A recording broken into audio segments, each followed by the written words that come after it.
저는 오늘 여러분과 함께 길을 잃고 방황하는 그리스도인, 손가락질 당하는 기독교라는 제목으로 하나님의 말씀을 나누기를 원합니다. 본문 말씀으로는 마태복음 23장 13절에서 15절, 동일한 23장 24절, 그 다음에 요한계시록 22장 19절이 되겠습니다.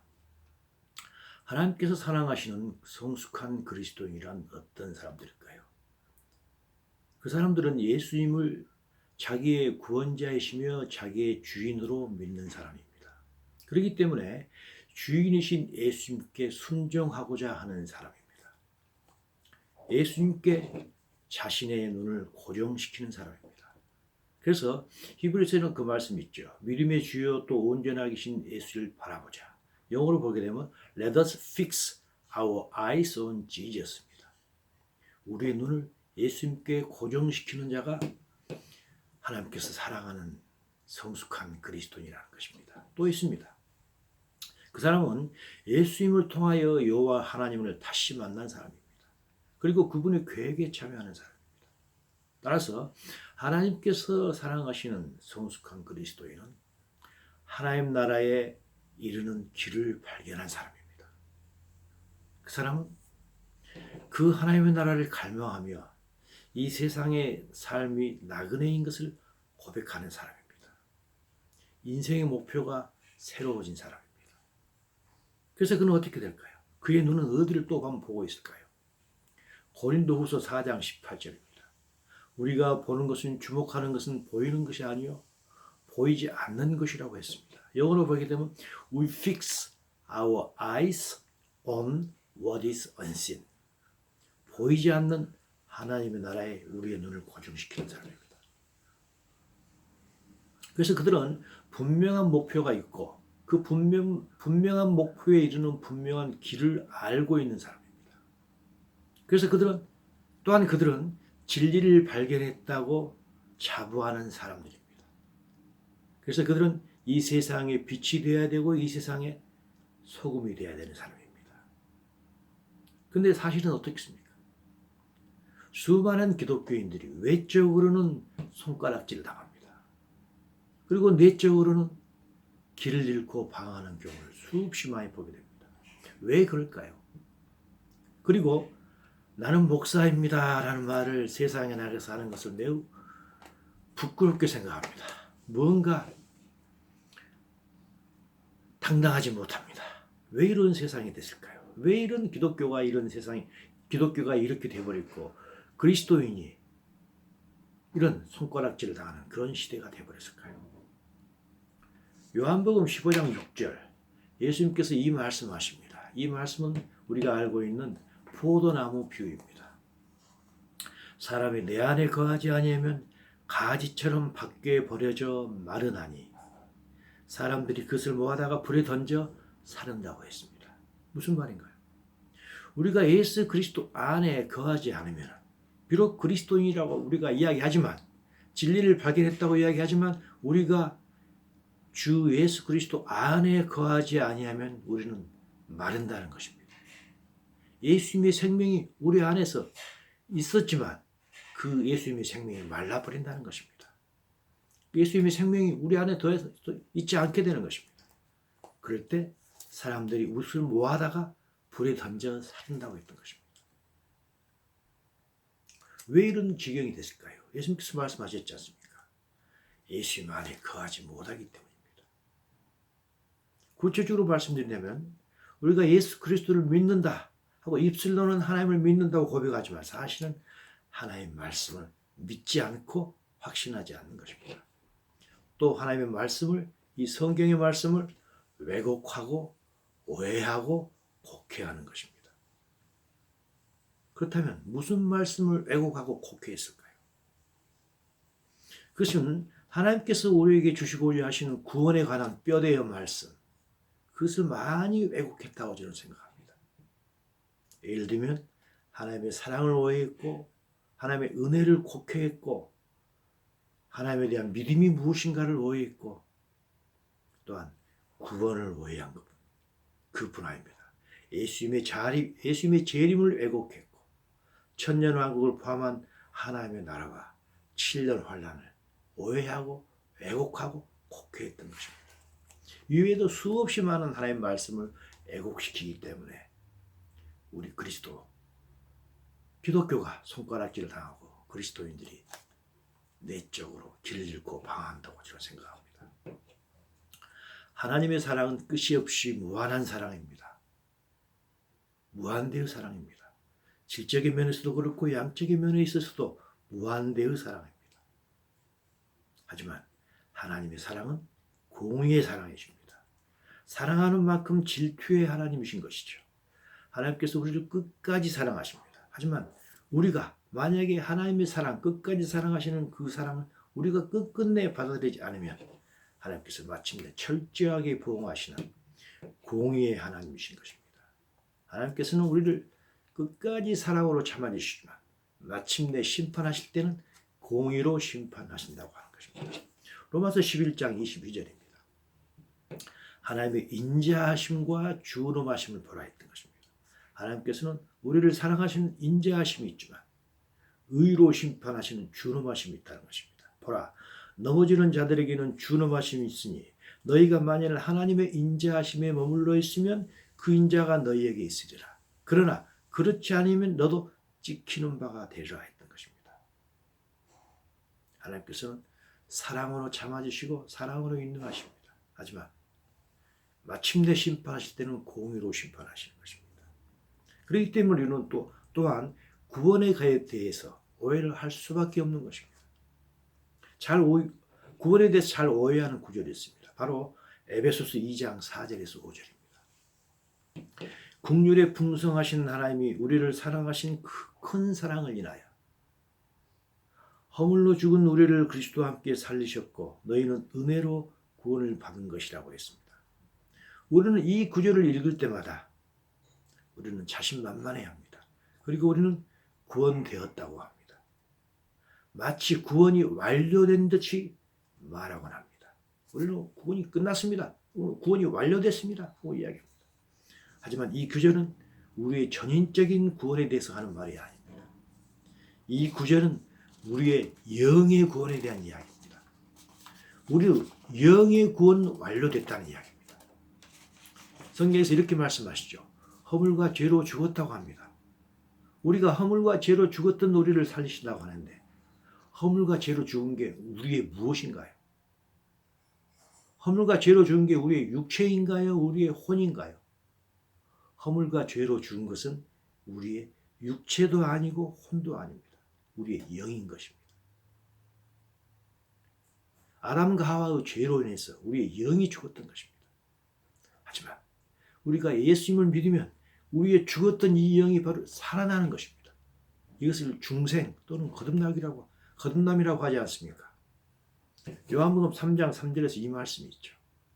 우리가 영이 거듭날 때 우리의 영안이 뜁니다. 영안이 뛰기 때문에 우리는 비로소 하나님의 나라가 보이는 것입니다.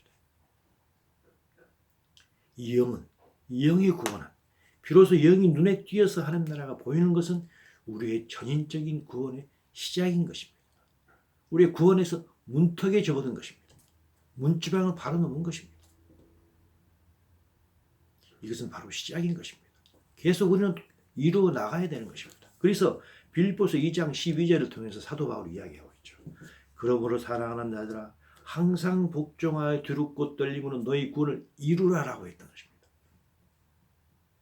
그리스도인에 있어서 이 땅의 삶은 우리의 영이 구원된 후에 전인적인 구원을 이루어가는 여정인 것입니다. 다시 말해서 우리의 영이 구원된 후에 우리의 혼의 구원, 즉 혼의 성화를 이루어가는 게 우리 그리스도인의 삶인 것입니다.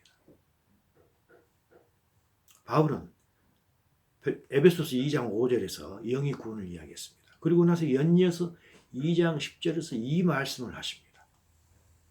우리는 그가 만드신 바라. 무슨 말인가요? 우리는 하나님께서 우리의 영이 새롭게 태어나도록 만드셨다는 것입니다. 그리스도 예수 안에서 선할 인을 위하여 지으심을 받았다는 것입니다. 하나님께서 우리를 만드셨고 우리는 지으심을 받았다는 것입니다.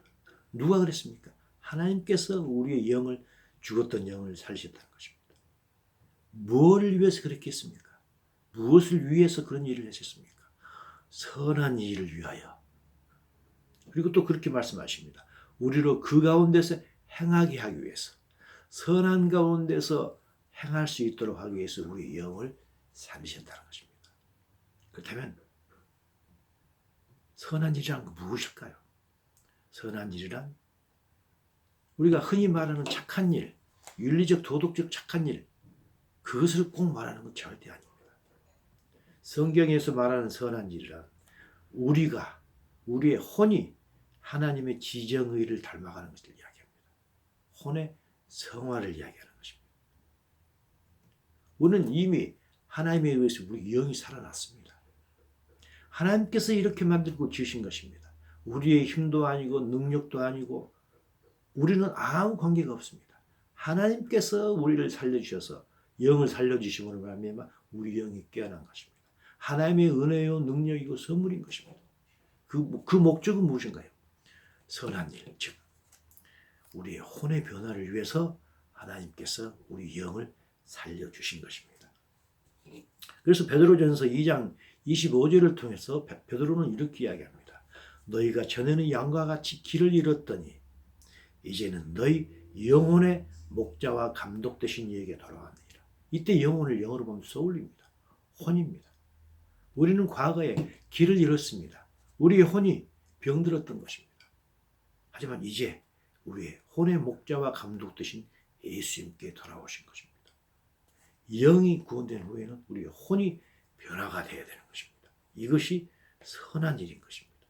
이것을 위해서 하나님께서 우리의 영을 살려주셨던 것입니다. 그러면서 요한복음 3장 5절을 통해서 이 말씀하십니다. 예수께서 대답하시되 진실로 진실로 내게 이르노니 사람이 물과 성령으로 나지 아니하면 하나님 나라에 들어갈 수 없느니라 라고 말씀하십니다.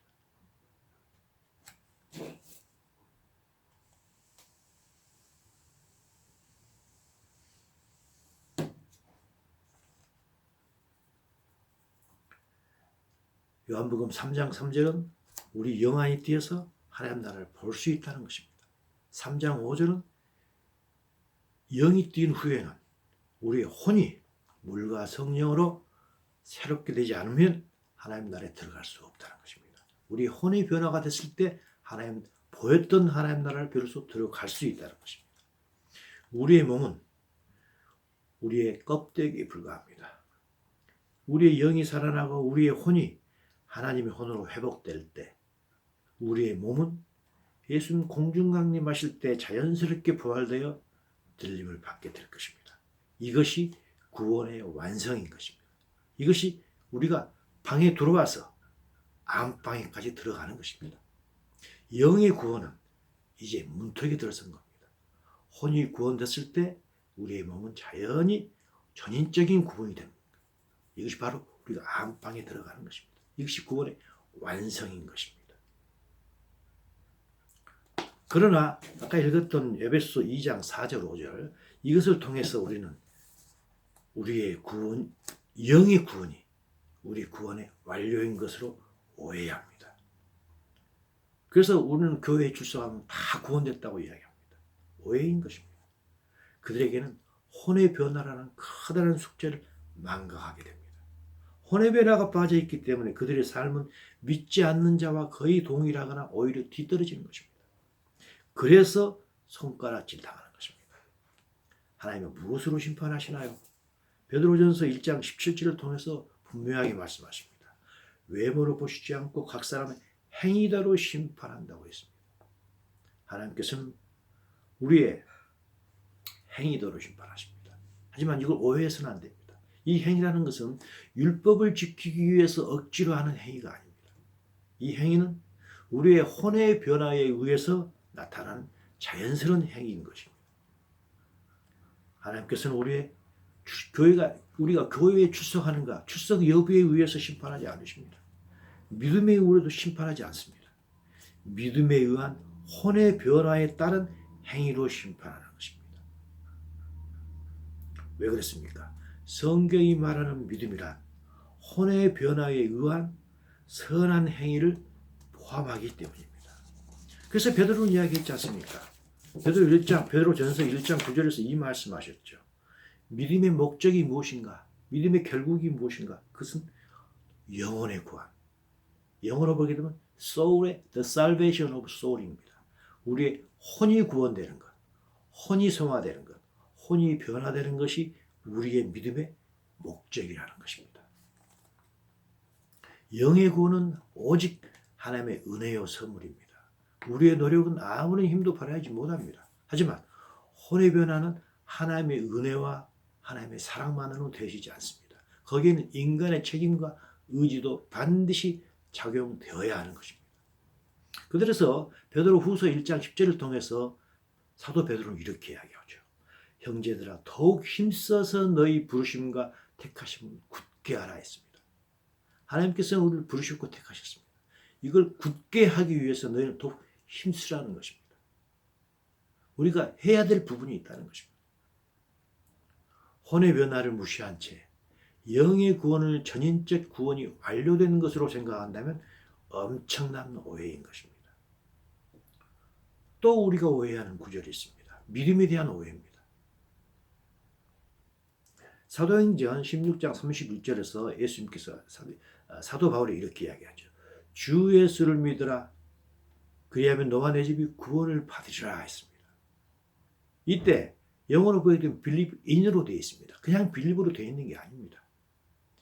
성경에 영어로 believe란 단순히 말하는 사람의 말을 믿는 것입니다. 말을 믿고 그것을 믿어주는 것입니다.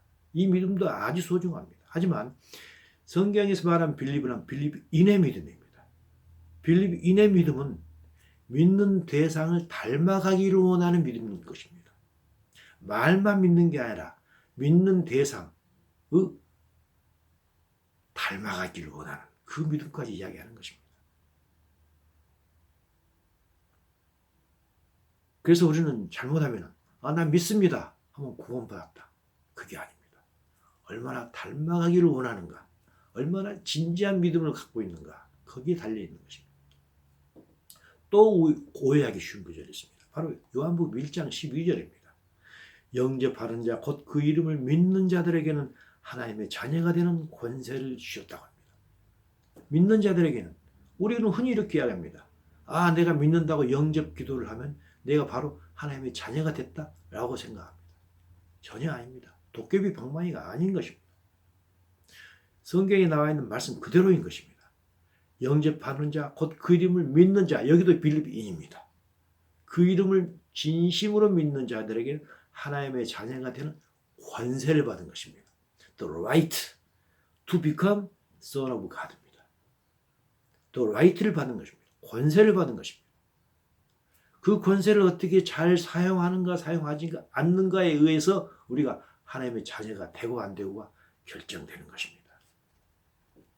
그러나 이 구절을 잘못 사용해서 난 믿기만 하면, 영접하기만 하면, 영접 기도만 하면 나는 하나님의 자녀가 되었다 라고 하는 것은 커다란 오해인 것입니다.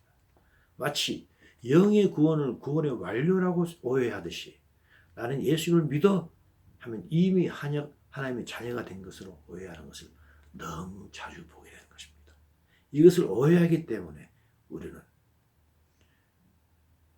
스스로 속이기도 하고 방황하기도 하는 것입니다. 사도 바울은 디모데 후서 3장 15절을 통해서 우리에게 성경에 대한 이야기를 하고 계십니다. 성경을 알았나니 성경은 능히 너로 하여금 그리스도 예수 안에 있는 믿음으로 말미암아 구원에 이르는 지혜가 있게 한다고 했습니다. 그렇습니다. 성경 말씀을 우리가 많이 읽게 되면 구원에 이르는 지혜를 받게 됩니다. 근데 그 성경에는 수많은 비유가 있습니다. 이 비유는 우리의 이해를 돕기 위해서 하나님께서 비유를 드신 거 아니겠습니까? 근데 이 비유는 상식이 있는 사람이라면 이 말씀이 비유인지 비유가 아닌지 금방 깨달을 수가 있습니다. 예를 들어서 하나님께서는 하나님 말씀을 농부가 밭에 뿌리는 씨로 표현하기도 합니다. 이건 비유인 것입니다. 또 예를 들어서 포도나무를, 예수님을 포도나무로 말씀하시고 우리를 포도나무에 붙어있는 가지로 비유하십니다. 이건 비유인 것입니다. 또 14만 4천이라는 숫자가 요한계시록에 나옵니다. 이것도 비유인 것입니다. 이것은 12 곱하기 12가 144, 거기에다 1000입니다. 완전 숫자를 나타내는 것입니다. 이스라엘의 12지파를 이야기하고 있는 것입니다. 비유인 것입니다. 또 예수님께서 흰 말을 타시고 지상 강림하신 데는 비유가 있습니다. 이것도 비유인 것입니다. 예수님께서는 이미 영적인 몸이십니다. 어떻게 영적으로 변하신 그 몸이 또 영적으로 이미 부활됐던 우리가 예수님과 함께 흰 말을 타고 옵니까? 그럴 필요가 없는 거 아니겠습니까? 이건 비유인 것입니다. 하지만 그래서 상식을 가진 그리스도인이라면, 지성인이라면 문맥을 통해서 금방 알 수 있는 비유가 많이 있는 것입니다. 하지만 수많은 사람들이 비유가 아닌 성경 말씀을 있는 그대로 보지 못하고 또한 이거 비유라, 상징이다 하고 넘어가 버립니다. 말씀 그대로 믿어야 되는 많은 부분을 이해가 되지 않는다고 해서 이해되지 못하는 부분을 상징이야, 비유라 단정해버리는 거 얼마나 많이 있는지 모릅니다. 어떤 글이든지 서론, 본론, 결론이 있습니다. 성경의 결론은 무엇인가요? 요한계시록입니다. 이 요한계시록은 매우 소중한 성경의 일부입니다. 요한계시록 20장 보게 되면 거기에 첫째 부활과 천년 왕국이라는 단어가 나타납니다. 많은 교단과 교회에서는 천년 왕국에 대해서 거의 언급하지 않습니다. 이단 시비가 붙을까 두려워서 그렇습니다. 충분히 이해가 갑니다. 하지만 어떤 교단과 교회에서는 무천년선을 주장합니다. 성경에는 분명히 천년왕국이 있음에도 불구하고 어떤 교단은 무천년선을 이야기합니다. 그래서 그들은 이렇게 이야기합니다.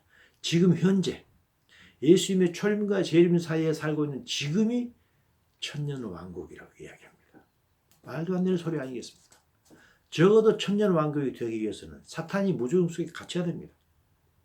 짐승, 적그리스도와 거짓 선지자가 이미 나타나서 그들이 사한채로 유황불에 던져져야 됩니다. 그래서 이 땅에 어떤 네거티브한 세력도 없어야 되는 것입니다. 그때 예수님께서 이 땅에 세우시는 게 바로 천년왕국 아니겠습니까? 하지만 지금은 사탄이 살아있지 않습니까? 활동하고 있지 않습니까? 아직은 적그리스도 나타나지 않은 상태 아니겠습니까? 그런데 이미 이게 천년왕국이라는 것은 말도 안 되는 소리 아니겠습니까? 그리고 천년이라는 그 숫자는 완전 숫자를 나타내는 상징을 의미하지만 실제적인 숫자인 것입니다. 또한 수많은 교단과 교회에서는 모든 교인이 7년 환란을 통과해야 부활되고 구원을 받는다는 잘못된 믿음을 갖게 합니다. 바로 이 말씀을 근거로 하죠. 마태복음 24장 13절 말씀입니다. 끝까지 견디는 자는 구원을 받으리라. 대표적으로 오해하는 구절입니다. 끝까지 견디는 자는 구원을 얻으리라. 이때 여기서는 문맥상 어떤 상태에 있는 사람들을 이야기하는 거예요. 이 구절은 예수님께서 공중광림하실 때 부활되지 못하고 이 땅에 남겨져서 7년 환란을 겪어야 되는 left behind 그 사람들에게 하시는 말씀인 것입니다. 이 말씀은 예수님 공중광림하실 때 이미 부활된 사람한테 적용되는 말씀이 아닌 것입니다. 그리고 또한 그렇습니다. 7년 환란을 어떻게 끝까지 견디는 사람이 있습니까? 7년 환란을 견디는 사람은 없습니다. 견디는 자는 순교한 자인 것입니다. 7년간 주어지는 환란은 정말 무시무시한 환란입니다. 마태복음 24장 21절에서 이 말씀하고 계시죠. 이는 그때 큰 환란이 있겠습니다.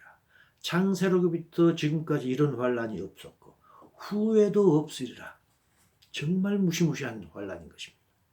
이 환란을 끝까지 견뎌낸다는 것, 이겨낸다는 것은 거의 불가능한 것입니다.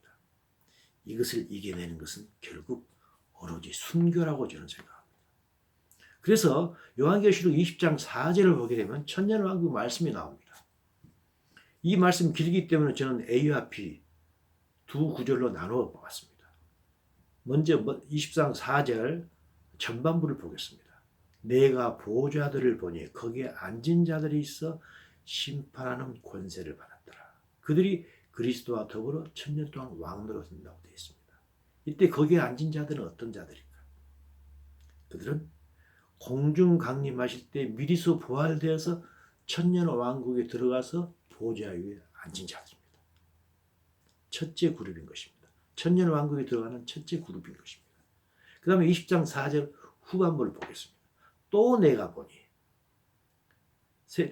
요한이 다시 한번 본다는 것입니다. 또 보니 예수를 증언함과 하나님의 말씀 때문에 목배임을 당한 자들의 영혼들과 또 짐승과 그의 우상에게 경배하지 아니하고 그들의 이마와 손에 그의 표를 받지 아니하는 자들이 살아서 그리스도와 더불어 천년 동안 왕노를 한다고 되어 있습니다.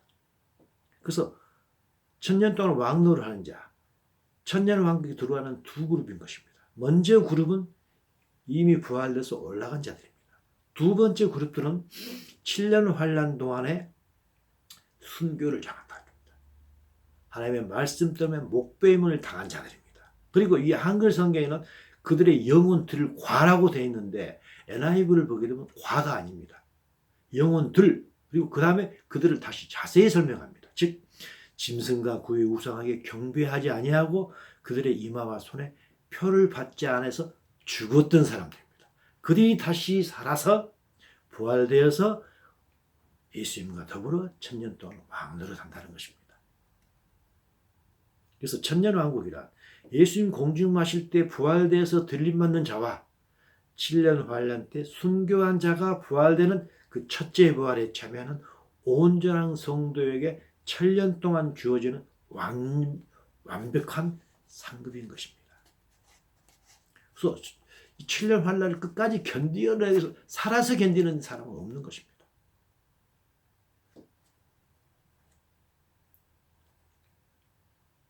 그래서 천년 왕국이란 온전한 성도에게 주어지는 완전한 상급인 것입니다. 하나님께서는 심판도 완전하게 하시고 상급도 완전하게 하시는 것입니다. 그런데 이러한 상급을 비유라고 표현해가지고 무천년을 주장하는 교단이 있기 때문에 성도들이 길을 잃는 것입니다. 문턱은 들어왔지만 문턱을 들어온 후에는 도대체 무엇이 맞는 말이야? 성도가 길을 잃게 되는 것입니다. 사도 바울의 신앙의 목표는 무엇이었던가요? 사도 바울은 빌립보서 3장 14절을 통해서 이런 말씀을 하십니다. 내가 표대를 향하여 그리스도 예수 안에서 하나님이 위에서 부르신 부름의 상을 위하여 달려간다고 했습니다. 부름의 상급이 뭔가요? 저는 그것이 천년 왕국이라고 생각합니다.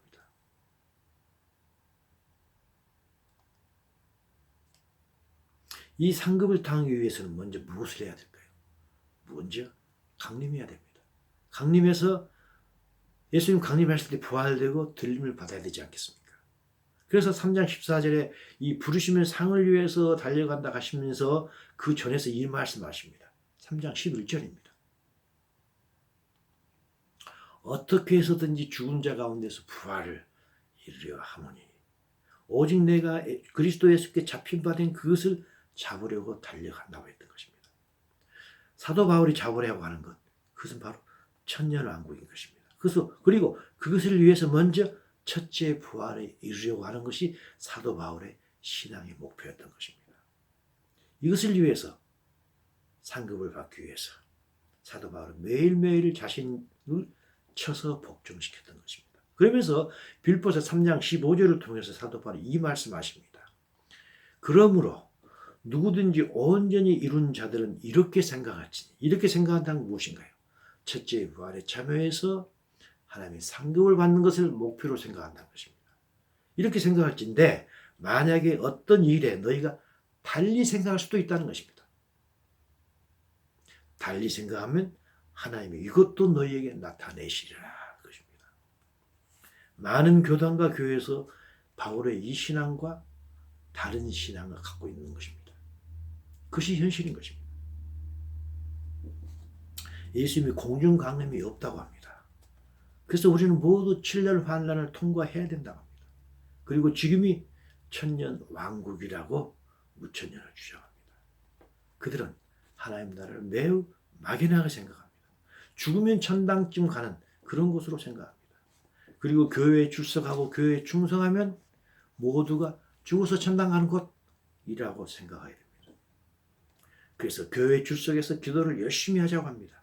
교회 출석해서 공예배를 반드시 드려야 한다고 합니다. 물론 공예배 열심히 드리고 기도를 많이 해야 됩니다. 하지만 그 전에 기도가 우리가 하는 기도라는 게 무엇을 기도해야 되는지, 예배를 왜 드려야 되는지, 왜 우리가 하나님을 높여드리고 예배를 그분께 드려야 되는지 그 근거를 구체적으로 모르는 상태에서 우리가 예배를 드린다면 그 예배가 참으로 참다운 예배가 될까요? 예수님께서 말씀하셨습니다. 마태복음 23장 13절에서 이 말씀을 하셨습니다.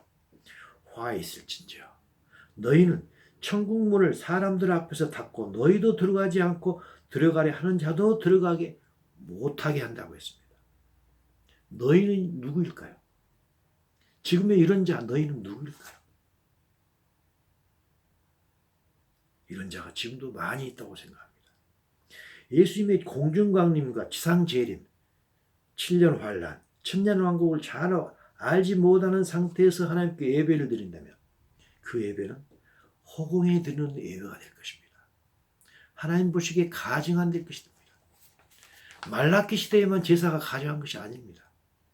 예수님을 따른다고 하면서도 예수님께서 우리에게 주시고자 하는 것을 모른 채 따른다면 하나님께서 뭐라고 하실까요?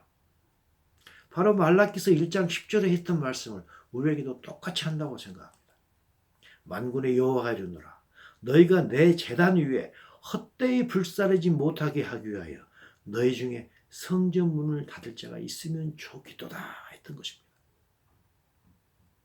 헛된 예배를 드리려면 교회에 오지도 말라는 것입니다. 내가 너희를 기뻐하지 아니하며 너희가 손으로 드리는 것을 나는 받지도 않겠다는 것입니다.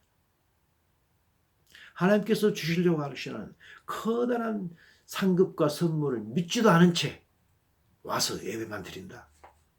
이것은 가증한 예배라는 것입니다. 우리는 무엇을 소망하며 구원을 받았습니까?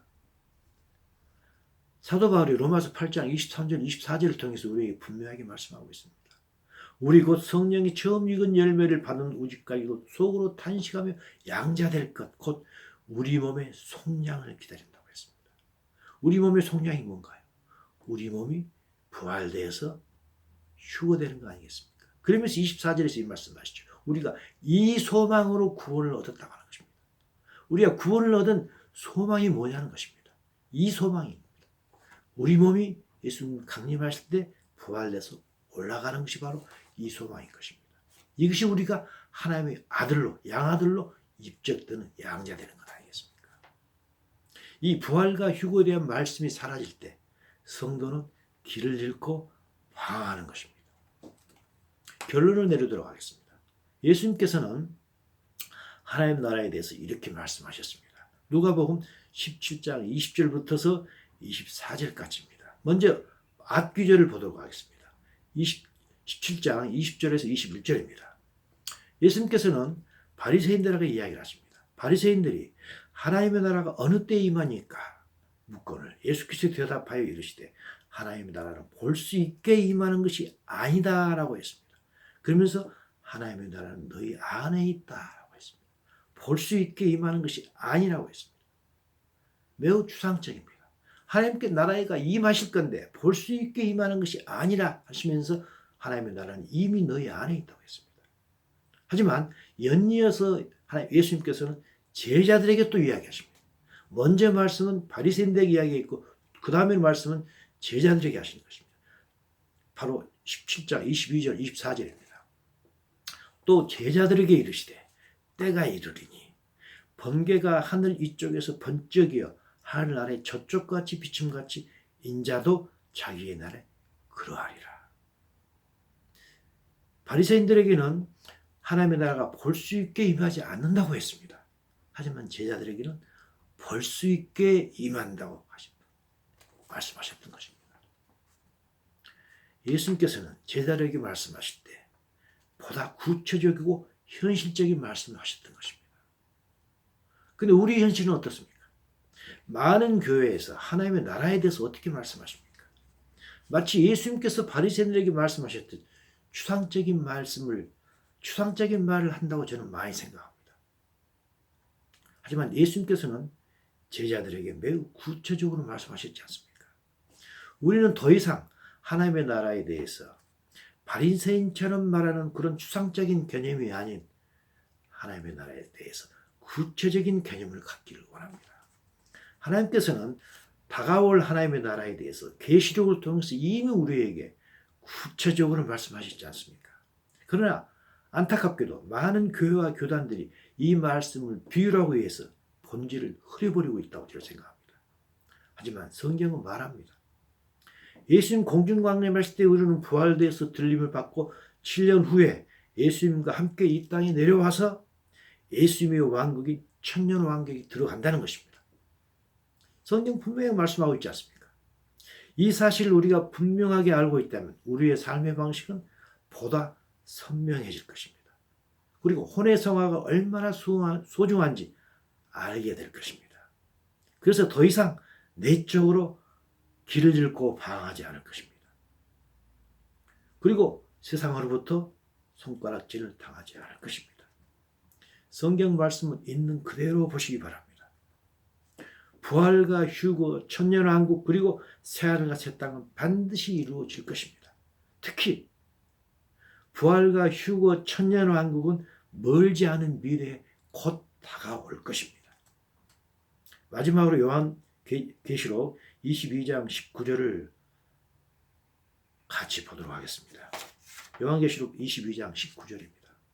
만일 누구든지 이 두루마리 예언의 말씀에서 take words away from this book of prophecy입니다. 이 예언의 말씀에서 어떤 말씀들은 take away, 제하여버린다는 것입니다. 이것은 비유야, 무엇이야 해서 제하여버린다는 것입니다. 이해가 되지 않는다고 해서 왜곡해버린다는 것입니다. 그럴 때는 어떻게 한다고 말씀하셨습니까? 하나님이 이 두루마리에 기록된 생명나무와 및 거룩한 성의 참여함을 제하여 버리신다고 했습니다. 얼마나 무서운 말씀인지 모릅니다. 우리는 하나님께서 주신 그 말씀을 있는 그대로 봐야 될 것입니다.